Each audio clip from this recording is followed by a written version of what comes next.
Joyce Feinberg. The attack also brought out some of the best that Pittsburgh has to offer, and we must remember the thousands of ways that happened. It's been 6 years since 11 members of Pittsburgh's Jewish community were killed in a mass shooting at the Tree of Life Synagogue. Members of that community continue to honor their memory to this day. Thank you for joining us tonight. I'm Erica Stanish. Those victims were remembered today in a commemoration event at the Jewish Community Center. Ricky Sayer was at that event and shares how the community honored those victims.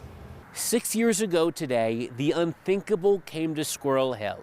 11 dead, 6 injured. It was the deadliest attack on Jews in American history. Today, Pittsburgh's Jewish community came together to remember. These flowers first caught the eye of Rabbi Doris Dayan in 2016. What we're looking at is flowers that were left at the Tree of Life site. She was arriving at the synagogue that day when she started hearing the gunshots. She remembers seeing the flowers in the days after, saying they represent people coming together.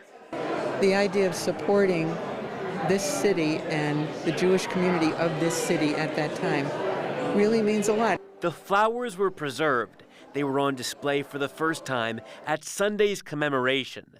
Here in Pittsburgh, we all hold the legacy from 10/27/18 that we are stronger together. That includes what Maggie Feinstein says is a drastic shift for American Jews. We face new traumas inflicted by anti-Semitism.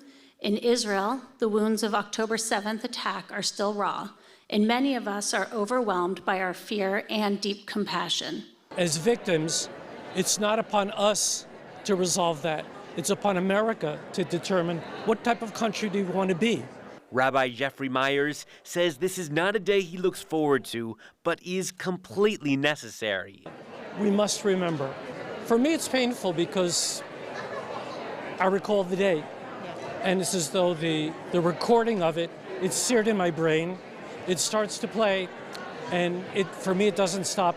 Amy Mallinger remembers where she was on the day she lost her grandmother, Rose Mallinger. With the trial last year, I think we're still healing with what actually happened. She, along with members of the synagogue's 3 congregations, all took the stage. Remember me in your heart, your thoughts, your memories of the times we loved, the times we cried, the times we fought, the times we laughed. For if you always think of me, I will never have gone. Survivors read passages. We somehow find the strength to never forget. Rabbis shared prayers.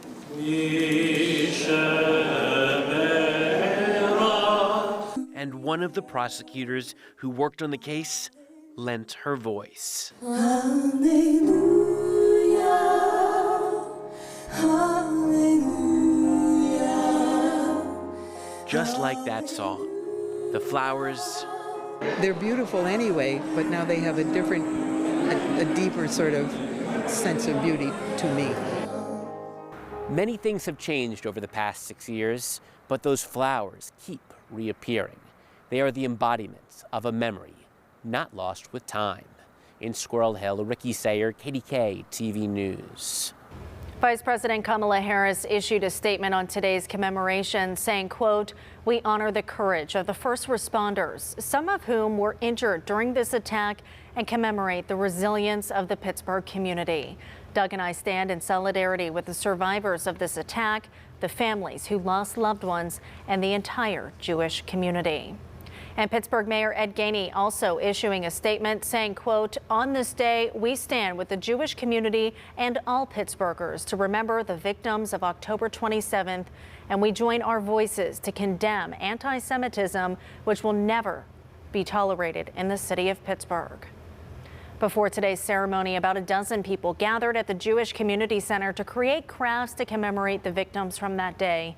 Volunteers were creating small felted hearts that could be kept in remembrance of those lost or donated to others. Organizers say they want to continue carrying on the legacy of kindness going forward. We really believe at the Healing Partnership that healing comes from being together. We can heal individually, but healing is so much more powerful when we're connected to other people, and art is a really beautiful way of doing that. Volunteers also spent time cleaning graves at Jewish cemeteries around town.